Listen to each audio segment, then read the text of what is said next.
Hello everyone, and welcome to our webinar today, Neosystems GovCardConnect, Best Practices to Accepting Credit Card Payments. I'm Brian Giblin, a Product Manager here at Neosystems. With me today, I also have Jim Shanahan, President of FTS of CardConnect. Jim identified the credit card market at government spending on credit cards, that market about 4 years ago, and has been tracking it ever since, watching it grow, looking at its trends, brings a wealth of information and knowledge and expertise in government contracting and the government's use of credit cards, purchase cards. Also with me today, I have Dave Gilgallen. He's the Director of Integrated Solutions at CardConnect. He's been involved with the integration of CardConnect with SAP and Oracle, and now he's teamed up with Neosystems to help us with our integration of cost points. Our agenda today, we're going to go through some introductions, and then we're going to take a look at that marketplace where the government's spending with credit cards. Then we're going to go into security and PCI compliance, all the issues there. I know with what we've heard about Target of late, I know it's a concern for everyone on this call. Then we'll look at the additional business challenges that come with accepting credit cards as a form of payment. Then we'll get into our solution of GovCardConnect and some of the benefits you can achieve by using GovCardConnect. But first, I'd like to start us with a poll so we can get to know you just a little bit better. So how many of you are processing credit cards today? Is it not processing at all, 1 to 10 transactions a month? Maybe you're doing a lot more, 10 to 100 transactions or over 100 transactions per month. Interesting results, 90% of you are not processing transactions today, and that we'll go into a little bit about what you need to start processing transactions. I'd like to get into some of the issues that you have, what's holding you back from accepting them. And some of you are doing some lightweight transactions, 1 to 10 transactions a month. Very interesting. Just briefly a little bit about Neosystems. At Neosystems, we like to say, grow ahead, we've got your back office. At Neosystems, we provide strategic back office services. These include accounting, HR, and IT. And forming an umbrella over these services, we have our consulting services. This includes implementations and upgrades and business process reviews. For upgrades, we've done or are in the process of doing over 50 upgrades from cost point 6 to cost point 7. So for some of you who are still looking to upgrade, please, if you need some help, let us know. We have over 125 employees, and within our secure private cloud, we have over 450 companies representing over 27,500 employees. I would like to share with you a little brief introduction of CardConnect. CardConnect has over 50,000 companies that they're supporting with credit card processing, and they're processing over $15 billion per year in payments. You can see a few of the names up there. One I will highlight, Social Security Administration has become a client of CardConnect. So let's get into the marketplace. What's going on out there? Well, the government spending $18 billion per year with their GSA SmartPay purchase cards. That's government people, government employees making purchases with their SmartPay cards. And it's not just small transactions. We're looking at over $4 billion in purchases over $10,000. $8 billion from Veteran Affairs, $6 billion from Department of Defense, $750 million at Department of Justice, Health and Human Services, $500 million, Department of Homeland Security, $500 million. And as to paraphrase the expression, $500 million here, $500 million there, pretty soon we're talking real money. And the purchase cards are out to close to 290, 300,000 government employees are empowered with purchase cards. They can go out and make those purchases, those micro purchases under $3,000 anytime. When they have a need, they can go make the purchase. Those micro purchases I mentioned, the under $3,000, the charge card, the purchase card, becomes the contractual mechanism. So those 300,000 government employees can make the purchase decision on their own. And there were over 20 million purchases made on purchase cards in fiscal year 2012. For larger purchases, and I mentioned already, the over $10,000, $4 billion worth of purchases that were made, you need a contract in place, but with that contract in place, if the contract says that you can accept credit cards, and that's done by mutual agreement, contracts can be amended, then the charge card becomes the commitment mechanism and the payment mechanism. no more purchase order is required. The purchase card becomes the purchase order in effect. So now I'm going to turn it over to Jim Shanahan, who's going to take us into a little deeper dive into where's GSA going with the SmartPay cards, and what are our future trends, and what can we expect? Thanks, Brian. Well, let's take a look at some emerging trends in government procurement. The ongoing economic and budget situation in the government has brought a much higher degree of accountability and efficiency to government agencies and contractors. And this really happened in three different ways. Number one, to reduce waste. Number two, to prevent instances of fraudulent transactions. And number three, and the one we're going to go further in today, is to make smarter procurements for goods and services.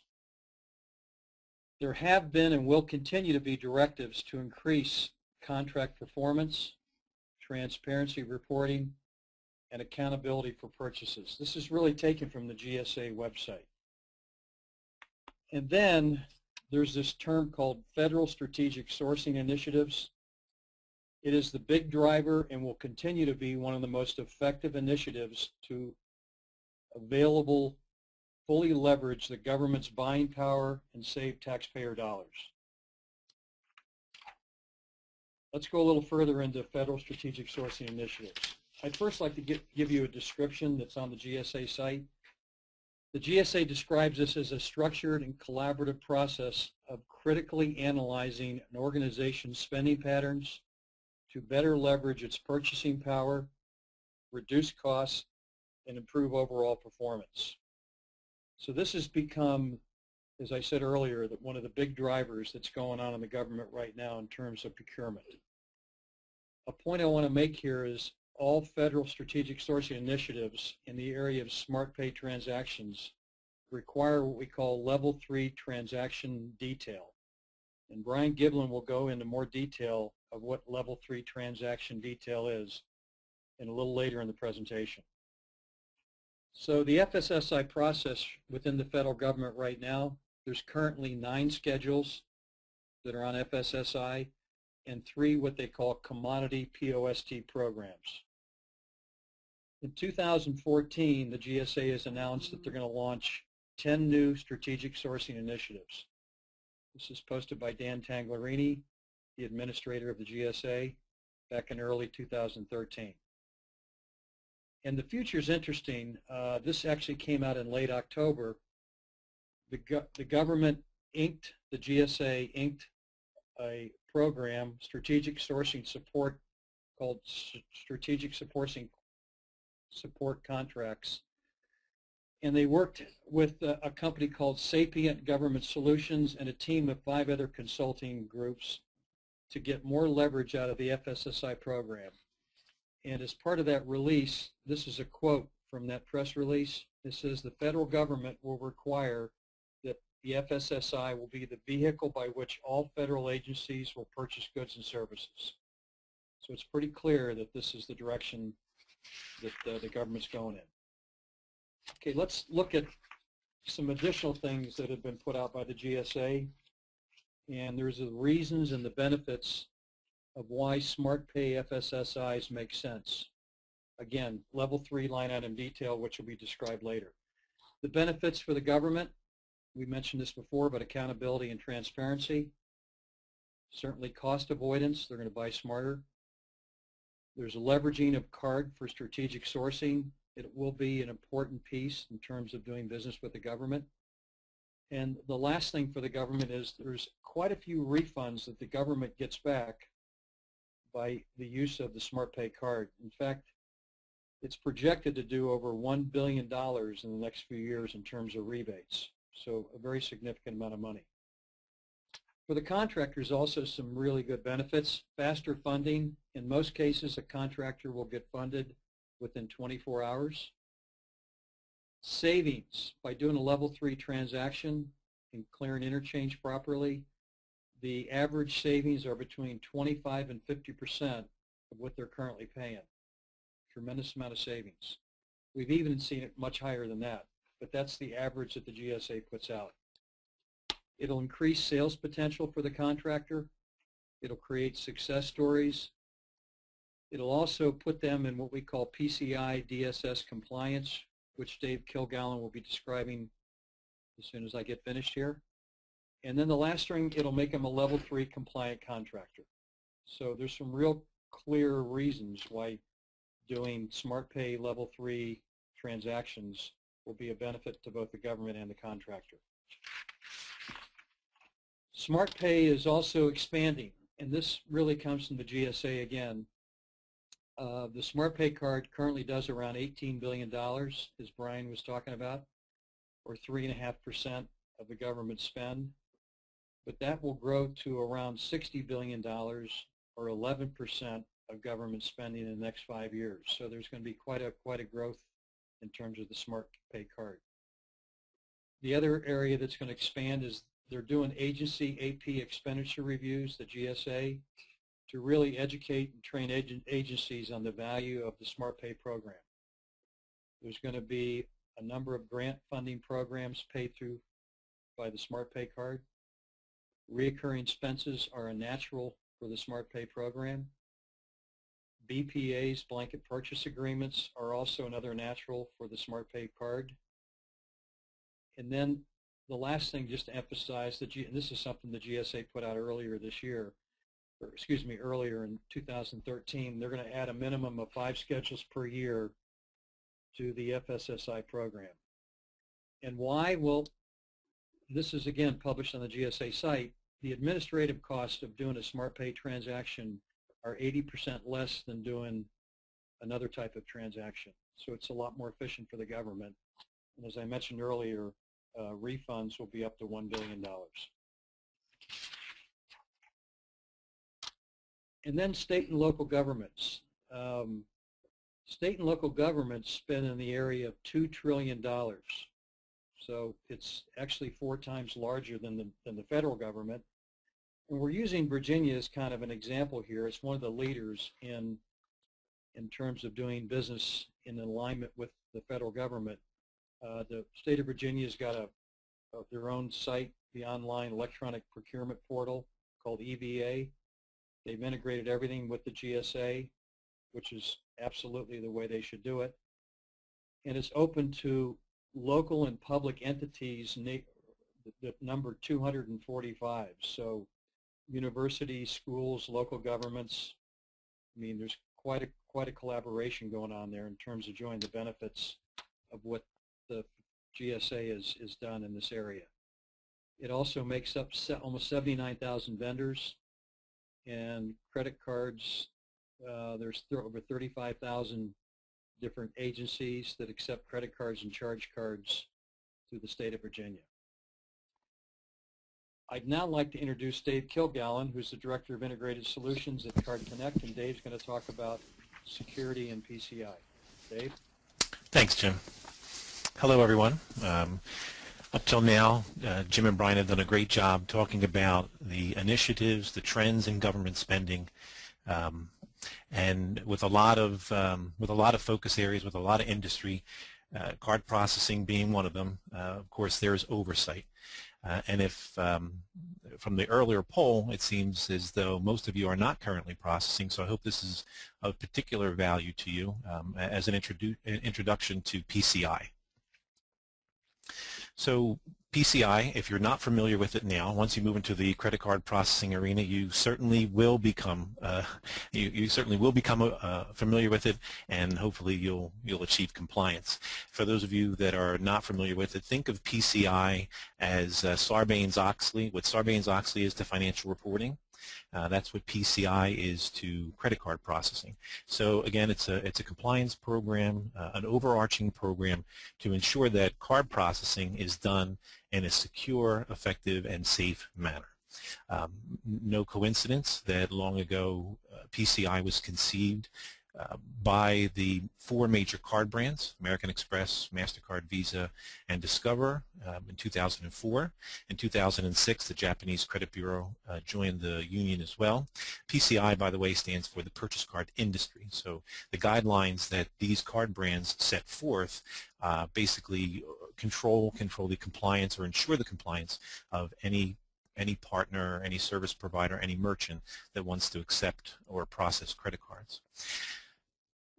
PCI is, I'll try to word this as delicately as possible, is the card brand's way of pushing the responsibility and the liability to reduce fraud out to merchants and service providers. In a very no-nonsense way, the card brands are saying, we set these standards, do these, or you'll meet with the consequences. And as we've seen in the news recently, the consequences can be significant. In my experience, essentially the PCI program is about 275 rules and regulations that can make your life absolutely miserable if you're not compliant. Again, PCI, as a security standards entity, was conceived in 2004 and went into full effect for merchants and service providers in June of 2005, sponsored by those 5 card brands that are listed. Over those last 10 years, we've moved through 3 versions already, and version 3.0 was just published in November of last year. And for many merchants, for many service providers, for many hardware manufacturers, the requirements are still kind of sinking in. PCI functions in a rather unique way.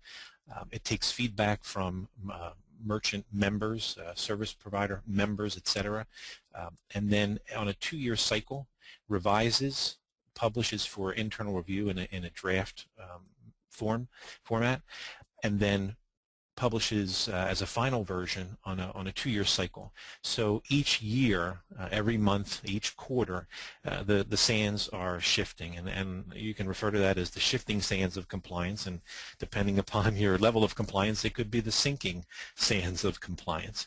I guess the short story is that it's a constantly evolving model. The rules, the regulations, the guidelines, and the suggestions change regularly with as new attack vectors are identified.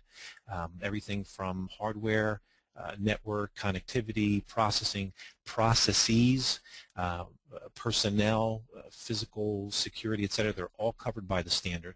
And staying current with the requirements for the standard is really a challenge. I know from personal experience, I spend about 30% of my day or week reading, reviewing, ensuring that I have a good and firm understanding of PCI so that we can communicate it to our partners like Neosystems and the other merchants that we deal with. The PCI standards apply to any entity that stores, processes, or transmits card data, and as soon as you memorize the letters PCI, you will also memorize those 3 verbs. It's part and parcel for the mission of the PCI organization, and you can think of PCI as an overarching standard, and in the 4 or 5 slides that I have here today, in no means is it meant to be an in-depth coverage of all the rules and regulations. There are many chapters, categories, and subcategories that are relevant to different parts or partners that participate in the card processing process. But the 3 that are probably most recognizable, and the 3 that I'll cover today in limited fashion, are the ones that I have listed here. The PTS, the first item, is the PIN transaction security requirements, and they're aimed particularly at those companies like ID Tech and Genico, Zebra, and some of the other ones that manufacture swipe devices. The third bullet item is aimed at application developers, and GovCardConnect as a partner falls into this category. We have a PA DSS certified application. Our gateway is PA DSS certified, and it's the exact same gateway that Neosystems has integrated into. But the second item is for merchants, and I will make the assumption that most of the people on the phone are merchant related or in the customer facing world. It's the PCI DSS, the Data Security Standard, that's most relevant to you as a merchant, and I'll go into that in a little bit more detail in the next slide. So PCI standards is overarching. We have people that make hardware devices, we have merchants that do the processing, we have application developers or vendors that create software. Regardless of your role, regardless of your position in the industry, any lack of compliance, as deemed by the card brands, could result in significant financial penalties. All right, so with a focus on the area that's particularly relevant for merchants, the PCI DSS. The PCI DSS, as I mentioned before, is approximately 275 rules, guidelines, regulations, etc., that fall under 6 main control objectives, and they're listed in bold on the left, each one with a requirement to the right, and that breaks down further into 12 requirements. Each of those requirements then has a number of associated questions, targeted areas of focus, etc., that draw your attention as participating in this process, right, to these critical areas, whether it's a handoff, how you're storing data, how you're transmitting data, etc., all the way down from, at the very first one, just as a for instance, how your network is structured and how your firewall is configured. If you're using vendor-supplied packages, that you've changed everything, the default passwords, etc., all the way down to what I consider the more physical or personnel-related, which is tracking and monitoring access, directive number 10, that you're regularly testing, and that you have a policy that you train your employees, and you can produce evidence of that training, which is outlined by requirement number 12. This is a simple view, and I can't stress enough that in a couple slides it's a lot more involved. It's really is a challenge, and we'll talk on the next slide. We'll talk about those challenges. So picture 275 rules that you have to comply with. And those rules and your level of compliance varies by your level of processing. So if you're a large merchant and you accept 6 million card transactions per year or more, you're probably a level 1. Unless you do less than a certain dollar amount, then you could be a level 1 for Visa, MasterCard, but maybe not a level 1 for Amex. So not only do your requirements vary by level, your levels vary by the card brand. So it's now we're thinking two-dimensionally here, or maybe even three-dimensionally, where now I got to figure out where I fit into this cube, where I fit into this atmosphere of compliance, and making sure that I'm satisfying everything for card brand A and making sure that I've done everything I need for card brand B. If you're a heavy hitter, if you're a large service provider, an application vendor, or a level 1, you will routinely go through quarterly scans, and those scans mean quite what it states physically is your network will be scanned. Any vulnerabilities will be exposed. You will have to undergo an annual audit and submit a report on compliance. All that are posted on the PCI Security Standards website. Other vendors, merchants, etc., that participate at a lower level, they have to comply with what's called a self-assessment questionnaire, and those SACs come in 4 flavors: a SAC A through a SAC D. And without going into all the details, the SAC D is the heaviest. So if you are hosting credit card data in an encrypted fashion, if you have a customer data or a card processing data environment that needs to be firewalled, you are interacting with the processor, the major processor, First Data, TSYS, Vantiv, etc., then you're going to be shaded more towards a SAC D, which is 32 pages, all 275 questions. If, however, you have decided to outsource the storage of your data, or maybe use a virtual terminal, or partner with a company like NeoSystem, which is integrated to a gateway and employs a method of tokenization so that you really have limited the exposure on the front side, on your ERP side or your order management side, then we can push you down to a SAC A or a SAC B. The SAC A is only 2 pages long, and I believe it's 12 questions, and probably can be completed in about an hour. A SAC B is a little bit more, maybe a half a dozen pages, but significantly reduces your compliance effort. And in this case, less is more is I guess a key phrase. Less is better. So the less that you're storing on site, the less that you're actually touching card data, the less risk that you bring on yourself. You greatly reduce the risk associated with a breach. You greatly reduce the effort, the cost, and the level of compliance that's necessary in-house, and that's what we're trying to bring to you today. So let's talk about cost, and these numbers are averages, and they're aimed primarily at level 1, which would be the largest type of merchant. Some of them are tangible, some of them are less tangible. To remain compliant, you probably have one or more business GRC or IT persons dedicated, full or part-time, to PCI compliance. Maybe they attend the annual conference, which if you're moving into PCI, by the way, I wholeheartedly endorse you attending the PCI conference. It's a great way to get some training, meet some partners, and make connections with other people that are maybe growing at the same rate that you are, or in the same place in that model of maturity. These people are remaining trained on the latest. Maybe they're becoming certified. On average, and this was, I think I lifted this from one of the Gartner reports, if you're storing card data, most large organizations in their data center are spending approximately $6 per credit card number per year to store in an encrypted fashion, to store that credit card information. Now you can multiply that pretty quickly to find out what your projected cost may be if you're doing everything in-house. I had mentioned before about the scans and audits related to PCI compliance.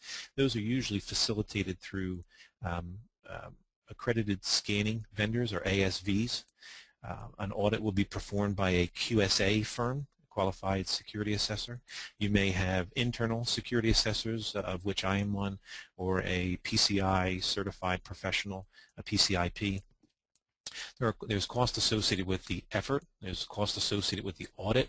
A very large audit. It's not outside our experience to have an audit that involves 2 or more individuals from a QSA firm to come in and take a look at your processes, your documentation, and your testing evidence, and spend days, if not weeks, to do the audit. And they can run into the tens of thousands of dollars, if not more. The average cost of compliance for a level 1 merchant is in excess of $500,000 per year, and that's to establish compliance and then maintain that compliance year over year. So it's a significant nut to take a bite out of, right? And this is all in processing in the ideal world. So this is not including a breach. This is not including fines and penalties applied by the card brands because of a large or small breach. I know everyone's kind of focused on the news and the Target and the Neiman Marcus breach that's been obviously discussed widely. There'll be a determination and somebody will pay as a result of it. So the cost can be significant. Okay, so you've heard about the ideal, and you've heard about the compliance aspects of PCI and the effort associated with it, and with 90% of you indicating that you're not currently processing, maybe the state of your PCI program is best defined on paper somewhere in a project plan. But for those of you that are currently, or that you are considering, and you're starting to design or select partners to help you in the design, it behooves you to define what the current state of your compliance is. Are you compliant? Do you lack compliance? Have you partnered with a QSA or an ASV to ensure that what you're laying out is, is sound and reproducible and defendable? I found that in many cases, opinions vary from QSA to QSA. The PCI standards are less how to do things and when to do things and what tools to use, and more about describing the ideal world. So what one QSA considers sound and defensible, another QSA may not. So it's important to partner with with the right people that have been in this industry for a while. Additionally, what resources are you or do you intend to dedicate to your program? I mentioned before the PCI Security Standards.org website, maybe a QSA, an ASV. Is anyone on your staff intending to attend the conference and maybe go for training? And what members from your IT staff will be a part of that? Certainly the networking, your PMO potentially, to make sure that compliance is built into your base processes. And how are you staying current with the latest requirements? I mentioned before that I dedicate about 30% of my time. That may be that varies from week to week, and some weeks it feels like an underestimate, but that's going to be a challenge. How many people and how many hours per hour, per week, or per month you dedicate? And have you had a chance to calculate the real cost? So just some parting ideas to think about as you make your journey. All right, I'm going to hand off to Brian, who's we talked about compliance as a challenge and PCI. Brian's going to talk about some of the other challenges that you'll be faced with as you make the journey into card processing. Thanks, Dave. Yeah, as if the security challenges aren't enough, there have to be additional business challenges to accepting credit cards. And for those of you, I'm glad there's so many of you who have not started accepting yet, because then I'll go into a little bit more depth into how to get your account set up and get it set up correctly. Then, as Jim mentioned about that the government's looking for level 3 data, how do you go about providing that data, and what are those data that you need to provide? Then talk about some of the current solutions that require such a manual effort, and then let's not kid ourselves. The big issue, the big challenge to accepting charge cards and credit cards is those transaction fees hit the bottom line. So let's talk about getting your account set up.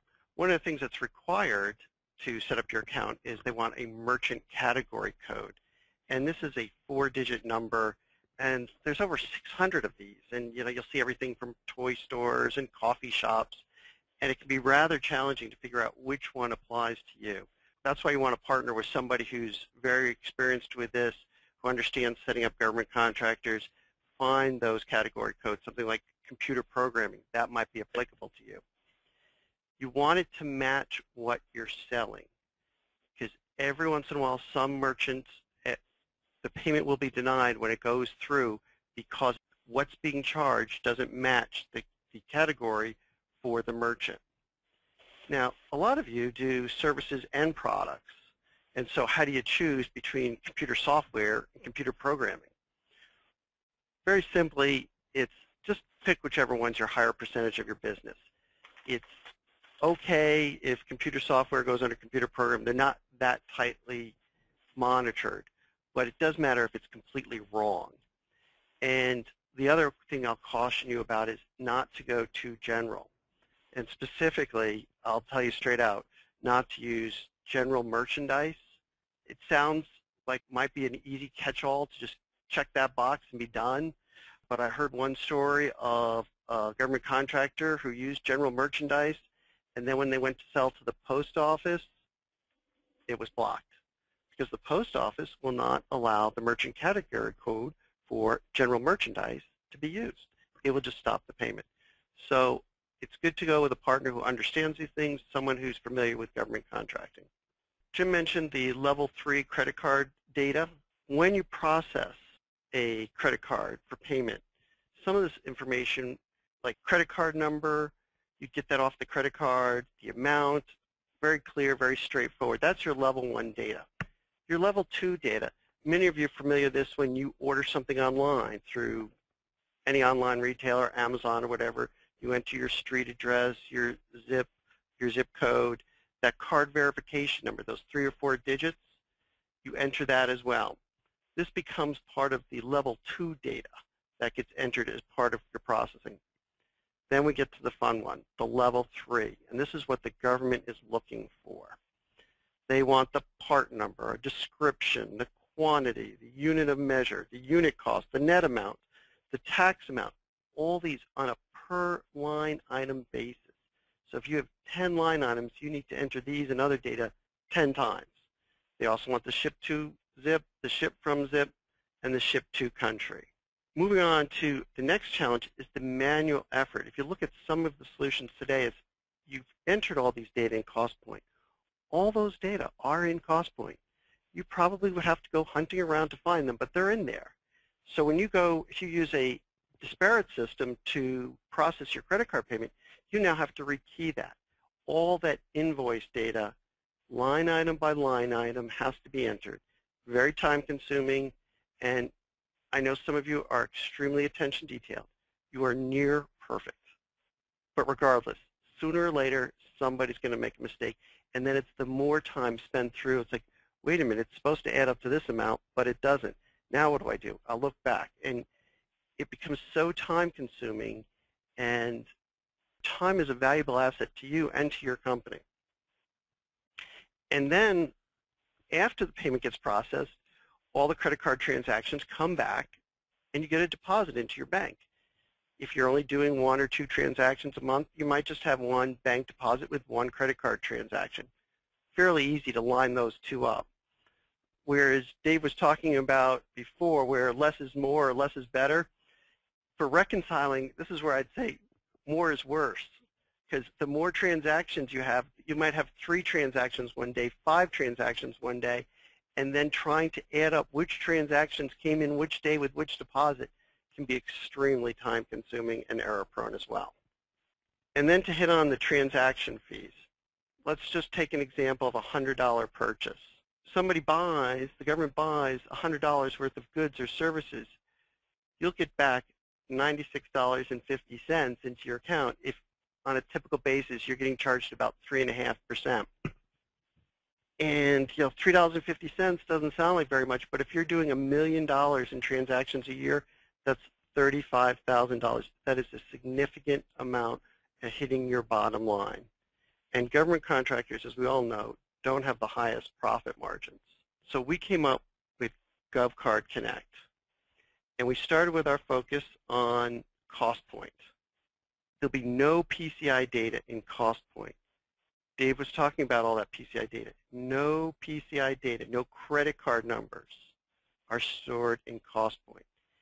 The other thing we said was cost point could be hosted anywhere. So if your cost point is on-premise, that's fine. If your cost point is hosted with NeoSystems, that's fine too. And if your cost point is hosted somewhere else, that'll work too, but maybe you want to consider bringing it over to NeoSystems. GovCardConnect will pull out the customer information, the invoice information, using web services out of your cost point. There's no rekeying of that data.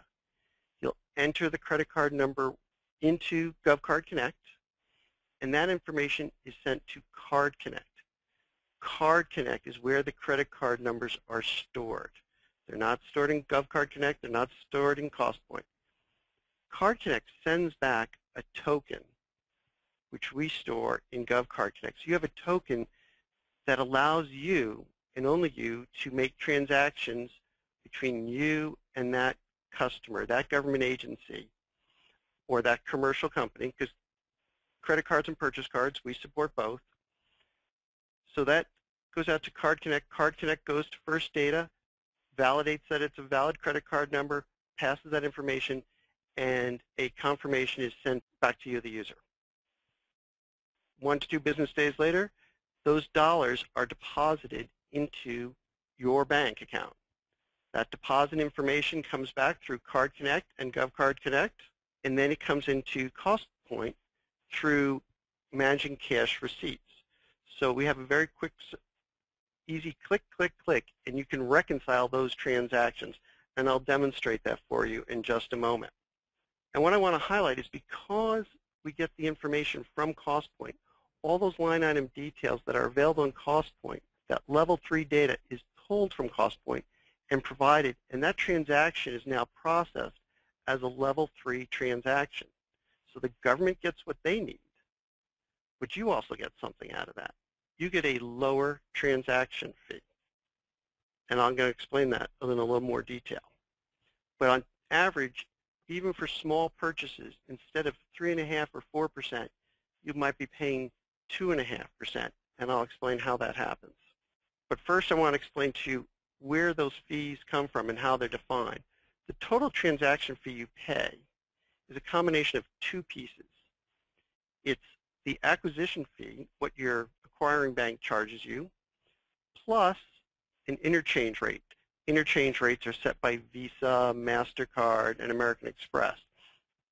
So those interchange rates are in some ways out of your control, but some ways within your control. Because the interchange rates are defined by 3 things. The merchant category code. Remember I mentioned that before? It's important to get that set up right. How it's processed. So if it's a level 3 transaction, you're going to get a lower rate. And the card type. And I'll give you an example of that, but the government purchase card is your card type there. Very important. Now, if you're missing some of the pieces here, if you're not supplying all the level 3 data, you might get downgraded. And this is where you'll get charged more than the best qualified rate. And candidly, some merchant banks tend to put higher downgrade fees in there. That's where they make their money. They're looking for you to make those mistakes. What I recommend is you work with a partner there who has an interchange optimization program, who looks to make sure, who reviews your statements proactively to make sure that you're getting the lowest rate. So instead of you wondering why you got a higher rate and calling up, they're going through and saying, hey, we see you're missing these pieces of data, that you're getting these downgrades. Let's work together to see how we can supply the information you need to get the lowest qualified rate. So let's talk a little bit more about those interchange rates. The GSA purchase card has a special rate. This is how you can get a low rate on those small purchases. For a GSA purchase card, the interchange rate, let me round off and call it 2% plus 10 cents. Even with a larger acquisition fee of even 50 basis points, you're still coming in at about 2.5%. I like to be conservative, so I'll say let's call it 2.5% on those GSA purchase cards, even for the small, low dollar amounts. But what gets exciting is for those high dollar amounts. One of the things that came out just this past October, well, October of 2013, is that the Visa Large Purchase Advantage rate would now be expanded or extended to the GSA SmartPay cards. So for very large purchases, $15,000, $20,000, or even more, you can start seeing rates of 1.5% or even 1% are achievable for the extremely high purchases, level 3 transactions on those Visa SmartPay cards.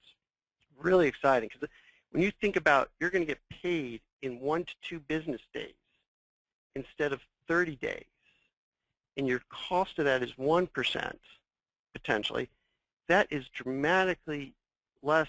And when you look at the cost of money, the time value of money, what you might pay in interest for your borrowing fees, these transaction fees become very competitive to get you when you consider that you're getting paid faster.